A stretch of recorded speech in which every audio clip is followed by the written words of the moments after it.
I want to start the video by thanking Alex Asancheyev. He's the latest top supporter on Patreon. I got the message last night as I was doing my night duty that Alex has joined. And I just wanted to start this video by thanking him for doing this, for reaching out, for joining the community, for joining all of the soldiers that are supporting my crazy journey. You and many others have supported me over the last 3 years, basically. I've been at this for a little while now. I have made so many mistakes. I've made much more mistakes than I've actually made good moves.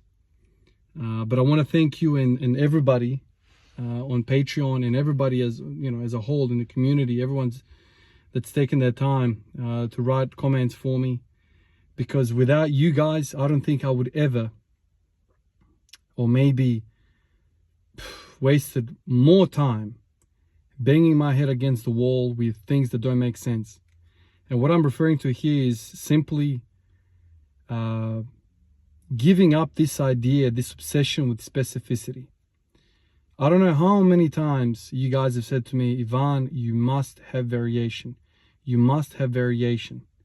And even with all of these messages, I was still resilient. I was still, stubborn like a donkey. But I want to say that all of those messages have had an impact on me. Maybe not one of you guys have made 100% impact, but all of you as a collective have planted the seeds in my mind that led to some of these changes. And when I bumped into that safety squat bar in the gym some month ago, tried it, loved it, bought it. I trained with it for the last few weeks. Essentially 80% of my sessions have been with their safety squat bar, wide, narrow, all sorts of box squats. And today I've managed to hit a 210 kilo back squat with the SSB, which in my mind is huge, because my straight bar back squat is 212.5 kilo. So the fact that I'm able to reproduce the same weight essentially with an SSB, which is supposedly 10% weaker than the straight bar, I'm very happy. And I just wanted to basically open up to say that it's because of you guys, because you guys have been at it for a while with me. You guys know that I'm very active on the comments, and the reason for that is because, whether you guys, want to believe it or not, but this is actually a passion of mine. I love talking about this. I love having disagreements with you guys. I love hearing your experiences, because that to me is proper research. I don't like papers from Yale, Harvard, you name it, institution, university with these white coats writing freaking beautiful, sexy little formulas. I want people on the ground who have tried this shit, who have done this shit, and I want them to tell me their experience. And over 10,000 freaking comments that I've read, I gained some sort of understanding of what this chaos is in front of me, which is strength training, which is biology, which is adaptations, which is how to make improvements, not just physically, but mentally, as a lifestyle, all these sorts of things, injury prevention, health, all of that. And so you guys have contributed to my success more than you know, because I can't remember how many times I sit down at the computer and I read your comments, and you guys spark my thought, which motivates, which inspires me to try a certain thing in the session, in the following session. Ivan, this is one thing that popped into my head. This is like day 600 odd or something like that. I remember I watched the video a few days ago. Somebody in the comments said, and I watched the video where I actually said this. Somebody watched my video and they said that my right foot started collapsing. Your right foot is collapsing, man. I think you have weak feet, weak soleus gastrocnemius, weak all of your below knee musculature. Start doing some calf raises, start doing some skipping rope, start hopping around, and you will lift those muscles responsible for the foot arch. 600 days ago, I go and I do that, and I gain valuable experience. And just recently, again, I've started hopping around and I'm feeling better, stronger in my feet. I feel my calves are fuller. I feel my tibialis anterior is stronger. I feel my feet are stronger. I'm getting through my nursing shifts better. I don't have sore feet anymore because I'm hopping around doing these pogo hops every other day. That's just one example of many. And some of you guys have much more knowledge when it comes to biomechanics, physiotherapy, all of this stuff. And I learned from you guys. Maybe last week, Somebody messaged me on Instagram. One of you guys messaged me on Instagram and said, man, I've been benching for 25 years, this fella says. I've been benching for 25 years, man, and I've got a solution for your elbow pain. I said, please, man, what have you done? He's like, somebody like me that's focused on benching, just like you've focused on squats all these years, I've learned that wrist extensors, forearm extensors are key. Your finger extensors are key to elbow health. So then I do what he prescribed, reverse curls, just like wrist extensions, finger, extensions, just as I'm sitting on the couch, pushing my fingers up against my hand. I want to get those rubber bands as well. What do you know? I'll start benching a few days later and my elbow is gone. My elbow pain is gone. I'm feeling great.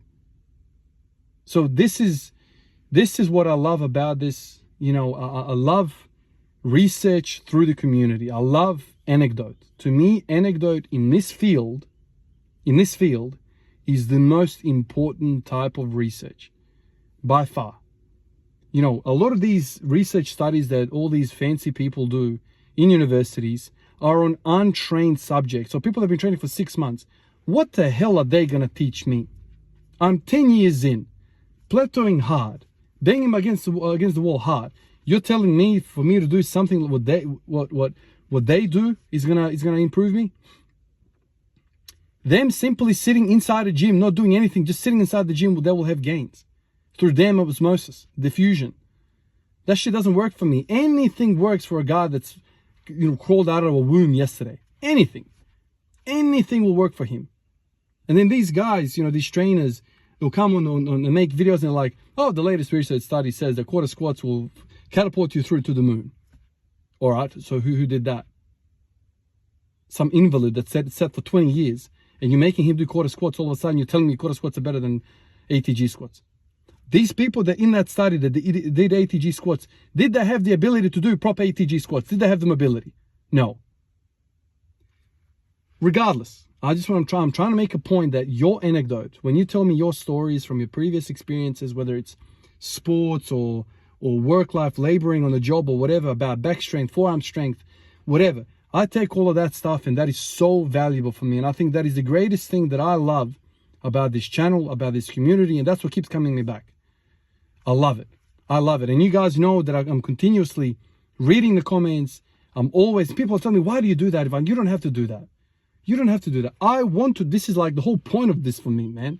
If I was a full-time YouTuber, I would honestly just hang out on the comments all day and night and just talk back, brainstorm. A lot of the times I can answer people once and then I get inundated and I can't get back to that. Like the notifications, it's the way the system works, it gets lost until the next video and somebody, comments for the first time and then boom, again and again and again. But if I had full time, 9 to 5 hours, man, I would be like exchanging 60 messages with some of you people who are interested. But that's the point. A lot of people are like, no, I don't want to do that. To me, I learn through this stuff. Some of you guys are 60 years old, been under the Bible for 40 years. I don't even give a shit if you didn't even set any world records or you did anything spectacular. You've spent 40 years under a barbell. Yes, I want to talk to you. Yes. Absolutely. Absolutely. I'd rather talk to you than some guy from Harvard who's done a 3-year undergraduate degree and knows some shit about some shit. Get out of my face. So guys like Alex, guys like, everyone else on Patreon, that is to me is a beautiful thing. Today I hit the 210. Yesterday, you guys know what I did. I did those heavy freaking negatives, essentially eccentrics. Maybe that did something to my nervous system, fired me up, lit a firecracker under my ass or something. But today I've woken up from a night shift. Last time I ate was at 1 p.m. I started this session at 4 p.m. So we are talking, not 4 p.m., 2:30. At 2:30, I reckon I started. It wasn't at 4 p.m. Anyway, I've been fasting like 12, 13 hours. I slept for like 5 hours. I think I want to say 5, 6 hours. Not very long. Woke up, sluggish, jet lag, the whole feeling that you feel after a night shift. And if you do nights, you would know what I'm talking about. Came out here, started hopping straight away. Hop, hop, hop. I did 10 sets of 100 hops. And then the later part of those sets, I started, warming up with the SSB. I knew very, very quickly that something was up. The bar felt so damn light. So damn light. You know, I did a set with the empty bar, set of 10 with 60, 100 for 3, I want to say, 140 for 3, 180 for 3, 200 for 1, 210 for 1. That's incredible to me. Incredible that I'm feeling that strong under an SSB bar. And yesterday I couldn't even like lower properly 220. And I said yesterday I was feeling shit house. I was feeling weak. I was feeling tired. That 220 was crushing me. Still, I did my best. Today I come in and I can like squat 210 on the SSB. It just goes to show you, man, like when you're feeling fresh and ready, although I don't know, I've said this to you guys many, many times before. After a night shift, I don't know what the hell it is. I feel shit ass, yet I perform really well. And I've covered this many, many times before, and some of you guys have said the same thing to me. Who knows what's going on? You know, shit sleep, shit food. I'll wake up, set a PR. And when like tonight, I'll try and get freaking 12 hours of sleep to make up for all this shit. I'll have a big feed. I'll sleep for 12 hours. I'll wake up tomorrow and I feel like shit. Feel sluggish, can't get up, can't do anything, blah, blah, blah, blah, blah. 180 is crushing me. So there's something about these damn night shifts. I don't know how many PRs I've set after these nights, these kinds of nights.